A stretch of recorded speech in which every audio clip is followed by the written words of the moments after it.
వల్ల మేధాశక్తి ఎంతో పెరుగుతుందని, చిన్నతనం నుండి చెస్ ఆడటం వల్ల ఎత్తులు పై ఎత్తులు అలవాటు పడతామని గూడూరు నారాయణ ఇంజనీరింగ్ కళాశాల ప్రిన్సిపల్ రవి ప్రసాద్ వెల్లడించారు. నారాయణ ఇంజనీరింగ్ కళాశాలలో ఆంధ్ర అసోసియేషన్ మరియు తిరుపతి జిల్లా అసోసియేషన్ ఆధ్వర్యంలో ఏర్పాటు చేసిన రాష్ట్ర స్థాయి చెస్ క్రీడా పోటీలను ప్రిన్సిపల్ ప్రారంభించారు.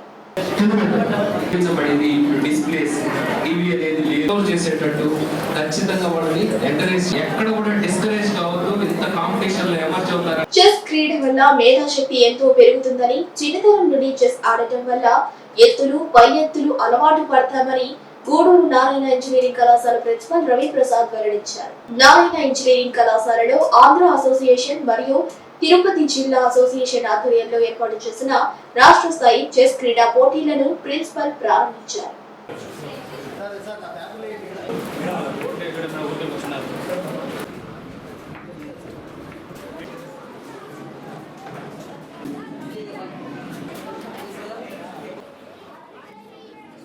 ఆటల్లో ఎత్తుకు పై ఎత్తు వేయడం అనేది మీ పిల్లల యొక్క మేధాశక్తి, అంటే వాళ్ళు బ్రెయిన్ ని ఎక్స్ప్లోర్ చేస్తారు, పాసిబిలిటీస్.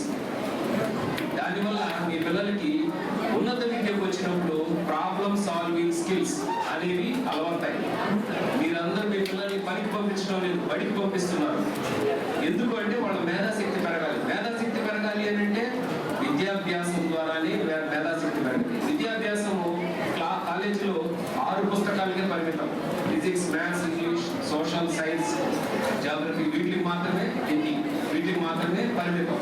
సో మీ పిల్లలు మనోవికాసం బాగుండాలి అంటే general knowledge, general awareness, current affairs, తర్వాత వేదిక్ మ్యాథమెటిక్స్, అబాకస్, చెస్, ఇలాంటి బ్రెయిన్ యూజ్ చేసేటటువంటి క్రాస్ వర్డ్స్, సుడోకో, ఇలాంటి పజిల్స్ సాల్వ్ చేయడం వల్ల మీ పిల్లలకి alternative ways of doing the same thing.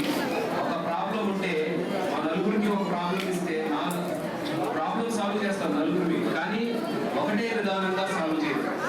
This is the difference between machines and human beings. We call it as reasoning.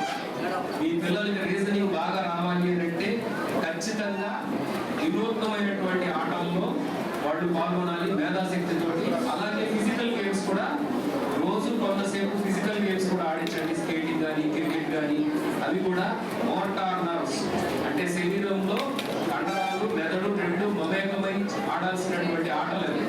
So మీ పిల్లలందరినీ కూడా అలా తీర్చిదిద్దితేనే వాళ్ళు ఉన్నత విద్యాభ్యాసంలో సక్సీడ్ అవుతారు. తర్వాత గ్యాప్, స్కూల్కి జూనియర్ కాలేజ్కి గ్యాప్ ఉంటుంది, జూనియర్ కాలేజ్కి ఇంజనీరింగ్ కాలేజ్కి లేదా మెడికల్ కాలేజ్కి గ్యాప్ ఉంటుంది. ఆ గ్యాప్ని ఫిల్ చేసుకోవాలి అంటే పిల్లలు ఖచ్చితంగా బియాండ్ అకాడమిక్స్ అవే సహాయపడతాయి. బియాండ్ అకాడమిక్స్ ఏముంటాయి అంటే co-curricular activities, extra curricular activities. నాకు సార్ అన్నట్టు, ఎందుకంటే మీ పిల్లల్ని ఆటలు పంపిస్తున్నారు, బాగా చదివిస్తే మంచి ర్యాంక్ వస్తుంది కదా అంటే, ర్యాంక్ వచ్చిన తర్వాత సీట్ వస్తుంది. సీట్ వచ్చిన తర్వాత ఆ కాలేజీలో చేసే విద్యాభ్యాసాన్ని వాళ్ళ భవిష్యత్తులో వృత్తిలో ఉపయోగించాలి. అలా ఉపయోగించాలంటే వాళ్ళ మేధాశక్తి ఉండాలి. Alternative ways of doing things. ఇక్కడ ఉన్న వాళ్ళందరికీ టీవీ గురించి తెలిసిందే. టీవీ ఒకప్పుడు ఎట్లా ఉంది, ఇప్పుడు ఎలా ఉందో తెలుసు మీ అందరికీ.